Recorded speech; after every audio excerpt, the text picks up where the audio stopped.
No fim da tarde desta sexta-feira, o professor João Pedro Schmidt, do Departamento de Ciências Humanas, aqui da Unisc, vai lançar o livro Universidades Comunitárias e o Terceiro Setor.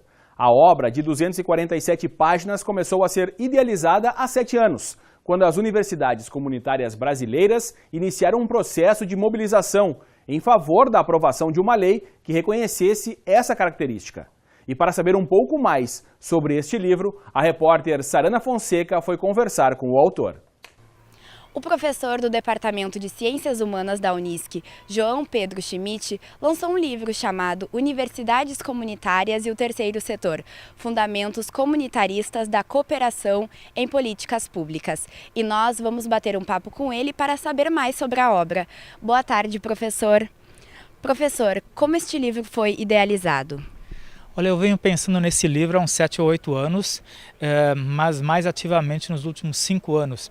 Ele tem a ver bastante com a Lei das Universidades Comunitárias, que nós conseguimos aprovar em 2013, e no processo de formulação dessa lei, eu fui em busca de elementos teóricos e o que eu constatei é que no Brasil nós temos pouca literatura para subsidiar a ideia central do livro, a de que as universidades comunitárias e as organizações comunitárias, de um modo geral, são muito importantes em termos dos serviços públicos que prestam.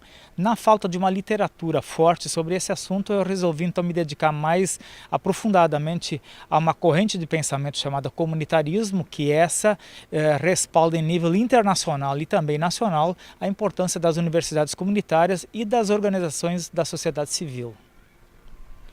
Qual foi o método utilizado para tornar esse livro compreensível a todos os públicos? Olha, eu tenho pessoalmente para mim a ideia de que nós devemos escrever com a clareza possível, mas também resolvi apelar a uma jornalista para fazer a revisão do manuscrito, no sentido de que a linguagem seja acessível. Sempre há complexidades numa obra científica especializada, mas a revisão de um outro profissional, especialmente da área de jornalismo, ajuda a trabalhar a linguagem para que ela se torne bastante acessível também para pessoas de variados conhecimentos. Professor, o que se entende por terceiro setor?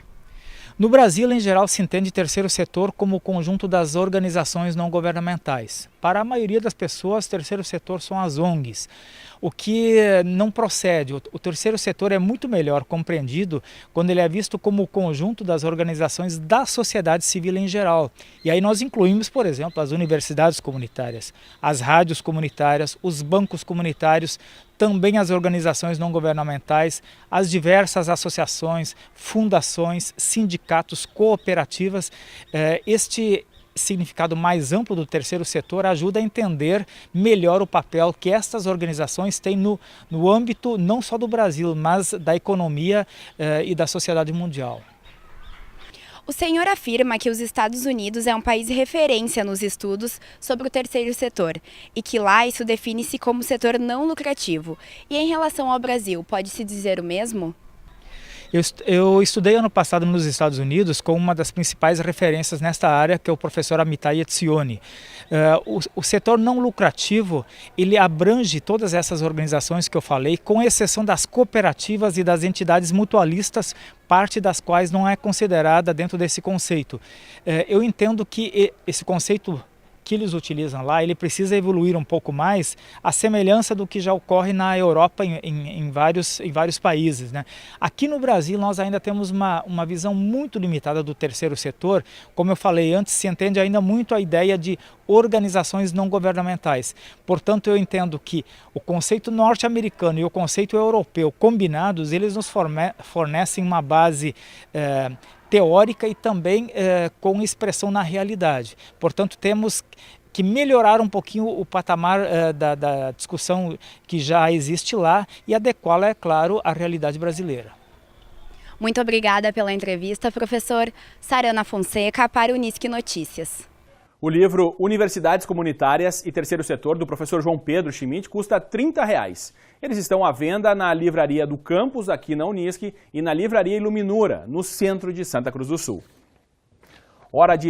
Tem novidade desde o início desta semana na programação da Unisc TV. São conteúdos audiovisuais inéditos, resultantes do programa Brasil de Todas as Telas.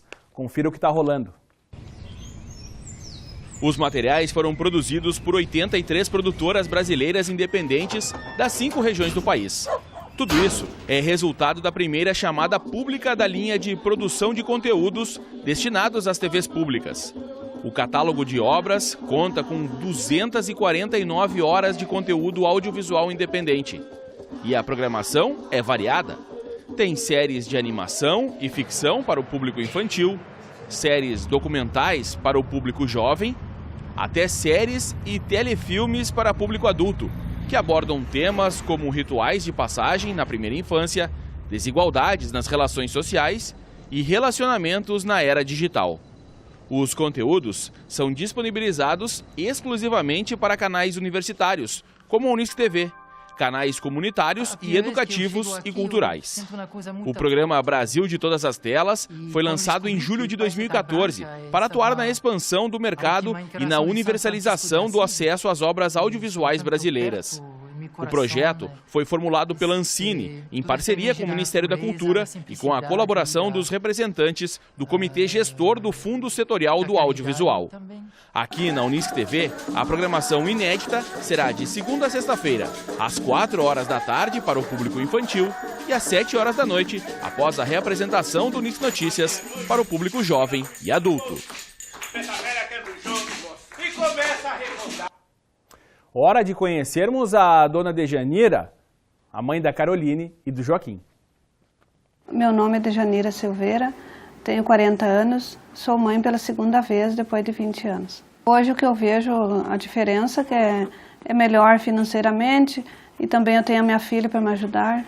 O que eu vejo de difícil hoje na maternidade é os primeiros dias, eles acordam muitas vezes de noite mas nada que não possa suportar, né? A gente tem que estar sempre disponível para eles. Minha rotina do dia a dia, eu acordo umas 3 vezes de madrugada para dar mamar para ele. De manhã eu quero dormir mais um pouco, ele não quer acordar, levantar. Daí eu tenho que levanto, lavo a roupa, fazer almoço. De tarde tem que dormir um pouquinho quando ele dorme, porque ele acorda muitas vezes de noite. De noite também não tem muito sono cedo, tem que dormir mais tarde, esperar ele dormir para mim dormir. Mas tudo isso é muito bom, compensa. Eu aconselho as mulheres a ter filho mais tarde, não dar bola para o preconceito da idade, coisa. E é melhor estar mais estruturado financeiramente, mais preparado. Para mim o maior presente do Dia das Mães é os meus filhos junto comigo.